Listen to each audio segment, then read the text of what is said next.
Assalamualaikum warahmatullahi wabarakatuh. Perkenalkan, nama saya Muhammad Sofil Umam dari kelompok 3 IKT akan menjelaskan pertumbuhan mikroorganisme dan menurunkan jumlah mikroorganisme. Selanjutnya akan dijelaskan oleh pemateri.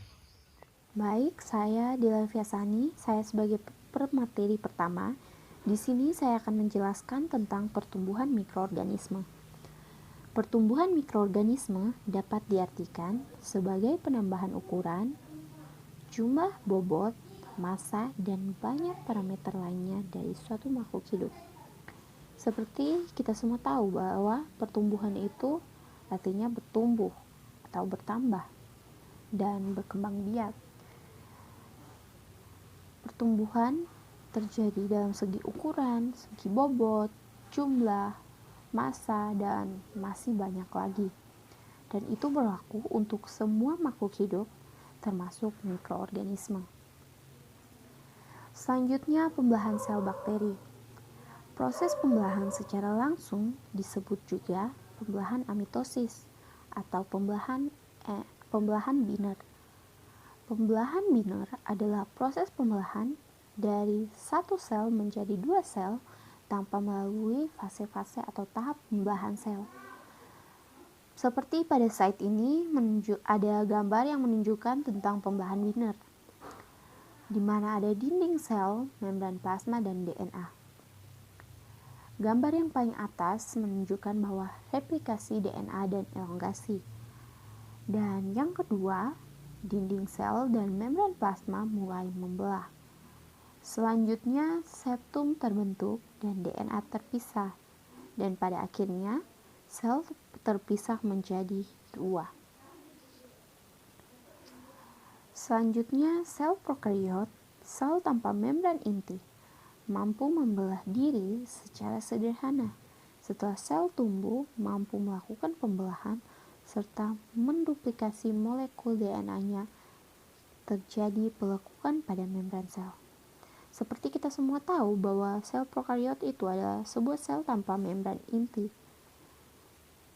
Namun sel ini mampu membelah diri secara sederhana.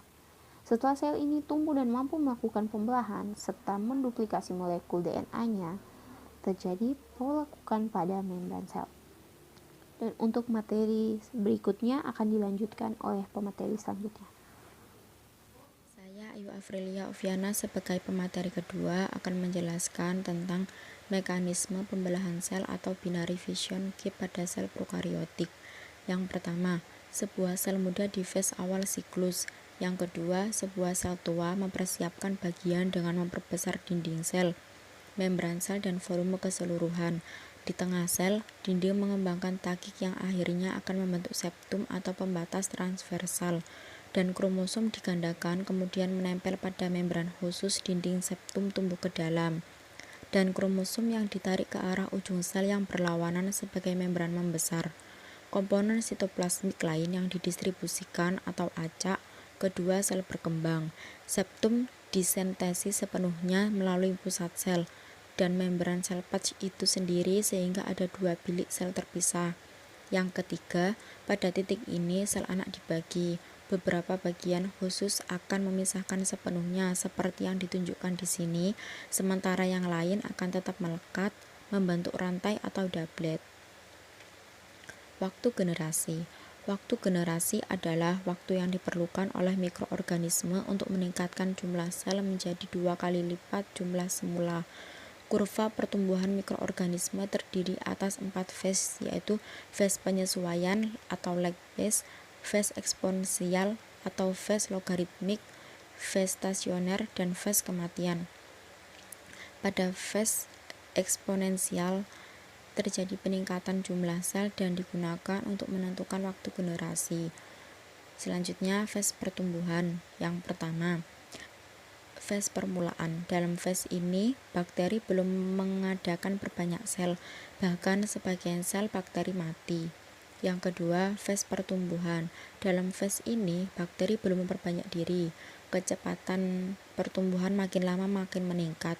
Yang ketiga, fase logaritma. Dalam fase ini, kecepatan pertumbuhan populasi sel berjalan maksimum dan konstan. Yang keempat, fase pertumbuhan terhambat. Dimulai dari awal fase ini, kecepatan pertumbuhan makin lama makin menurun. Saya Tari Sebriana sebagai pemateri ketiga yang akan menjelaskan fase stasioner, fase penurunan atau kematian, dan faktor lingkungan yang mempengaruhi pertumbuhan mikroba. Fase stasioner, selama fase ini kecepatan pertumbuhan adalah 0. Walaupun demikian, tidak berarti tidak terjadi pertumbuhan sel. Jumlah pembentukan sel baru sebagai hasil reproduksi seimbang dengan jumlah sel yang mati selama fase ini. Oleh karena itu, ekspresi dalam grafik linier dan sejajar selama fase ini menggunakan cadangan makanan yang ada dalam protoplasma sebagai building block pembangunan sel yang baru. Fase penurunan atau kematian ini merupakan akhir atau suatu kurva di mana jumlah individu secara tajam akan menurun sehingga kurva tampaknya akan mendekati titik awal kembali. Penyebab utamanya adalah autosis sel serta penurunan energi seluler.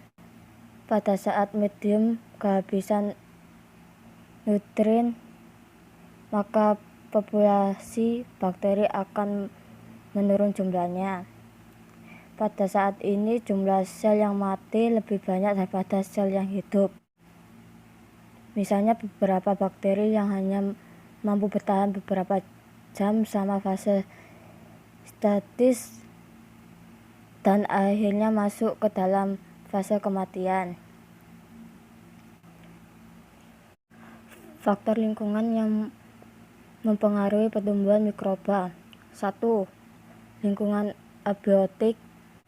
Temperatur salah satu faktor yang paling penting dalam kehidupan. Contoh jenis lainnya, temperatur optimum adalah temperatur yang paling baik untuk kehidupan mikroba. B. Kelembapan.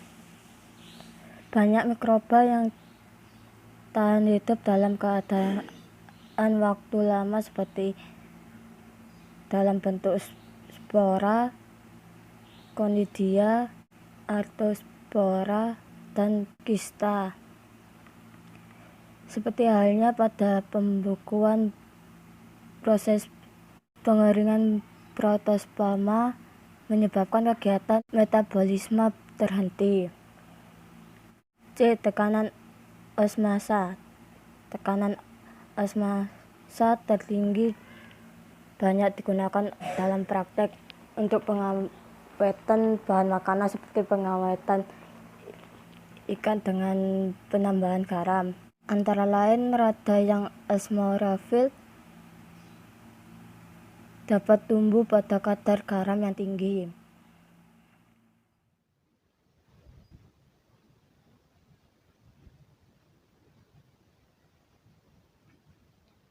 Selanjutnya, saya Rizky Apriliani sebagai pemateri keempat akan menyampaikan materi tentang mengukur pertumbuhan bakteri. Di sini pertumbuhan mikroorganisme dapat diukur berdasarkan konsentrasi sel, jumlah sel per satuan isi kultur, ataupun destilasi sel, berat kering dari sel per satuan isi kultur. Dua parameter ini tidak selalu sama karena berat kering sel rata-rata bervariasi pada tahap berlainan dalam pertumbuhan kultur. Kedua parameter tersebut juga tidak bermakna sama dalam penelitian mengenai biokimia mikroorganisme atau gizi mikroorganisme. Densitas sel adalah kuantitas yang lebih bermakna, sedangkan dalam penelitian mengenai inaktivitas mikroorganisme, konsentrasi sel adalah kuantitas yang bermakna. Pertumbuhan mikroorganisme dapat diukur dengan dua cara, yaitu secara langsung dan tidak langsung. Pengukuran secara langsung dapat dilakukan dengan beberapa cara, yaitu yang pertama, metode total count. Metode ini menggunakan sampel ditaruh di suatu ruang hitung seperti hemositometer, dan jumlah sel dapat ditentukan secara langsung dengan bantuan mikroskop. Yang kedua, metode turbidimetrik. Metode ini menggunakan pengukuran kekeruan biakan dengan fotokilometer. Dan selanjutnya, metode berat kering. Metode ini relatif mudah dilakukan, yaitu kultur disaringan atau disentrifugasi, kemudian bagian yang disaring atau yang mengendap hasil sentrifugasi dibekukan. Yang keempat, metode elektronik kontak.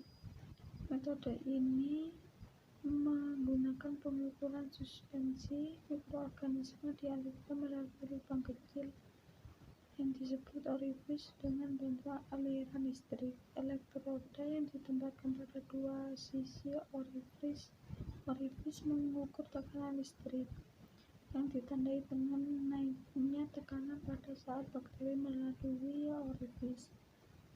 Selanjutnya, metode plating teknik Q.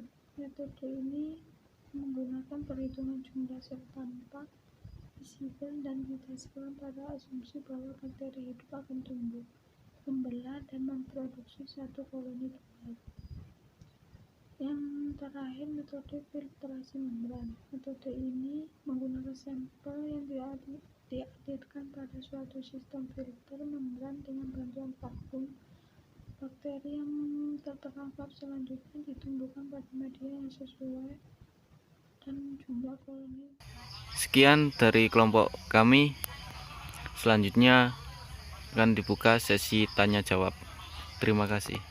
Assalamualaikum warahmatullahi wabarakatuh.